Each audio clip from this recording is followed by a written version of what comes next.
O Parkinson é um distúrbio motor. Existem outros? E quais? E qual é a diferenciação entre eles? Então, nós sabemos que existe uma ampla gama de transtornos do movimento. Existe até uma subespecialidade na neurologia que se encarrega do estudo desse tipo de condições. A gente tem uma classificação tentando agrupar esses grandes grupos, esse grande número de doenças.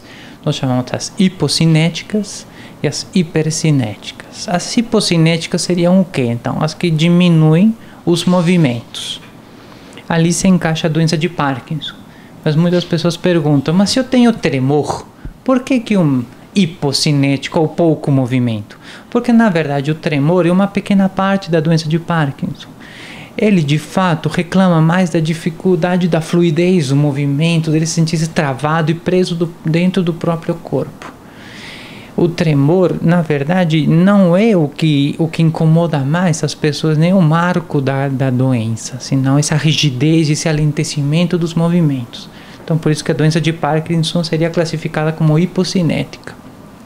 Tem as condições hipercinéticas, que seriam as que levam a pessoas a movimentos bizarros e descontrolados.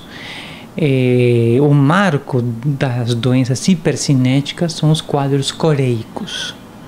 Coreia vem do grego dança.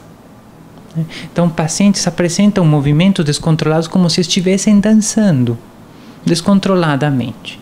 Existem algumas doenças que podem provocar esses sintomas. A doença marco dos quadros coreicos seria a doença de Huntington.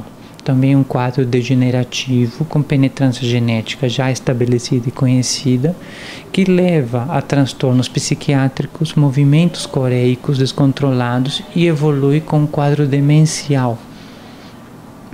Nós, dentro dos quadros coreicos, também temos os quadros distônicos, que seriam interpretados como movimentos hipercinéticos. Embora essa classificação seja polêmica e não consiga abranger todos os transtornos de movimento que a gente tem. A gente sabe que existem os tiques motores, né, que também são transtornos de movimento, muito comumente associados a transtornos psiquiátricos, mas não são decorrentes de nervoso, frescura, nem nada. Existe um substrato anatomopatológico, neurofisiológico, que justifica o aparecimento dos tiques motores. A perna nervosa, dormir. A síndrome das pernas inquietas também é outro transtorno de movimento. Ao parecer, compartilha com a doença de Parkinson algum substrato de origem neuropatológica.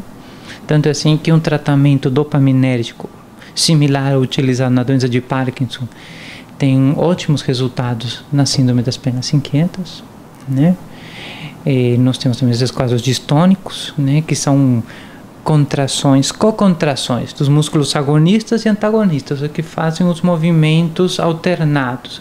Só que quando a gente faz um movimento, algum músculo deve ser desinibido e outro inibido. Nas distonias, os músculos que deveriam se ativar e desativar, eles se ativam todos ao mesmo tempo, de uma maneira descontrolada, levando a posturas e movimentos involuntários, muitas vezes dolorosos.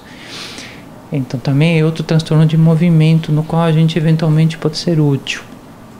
Também tem um quadro chamado de ataxias, pacientes que têm desequilíbrio, incoordenação, alguns deles associados a questões genéticas também, alguns genes isolados, também recebem ajuda e apoio dos pacientes, dos especialistas em distúrbios de movimento.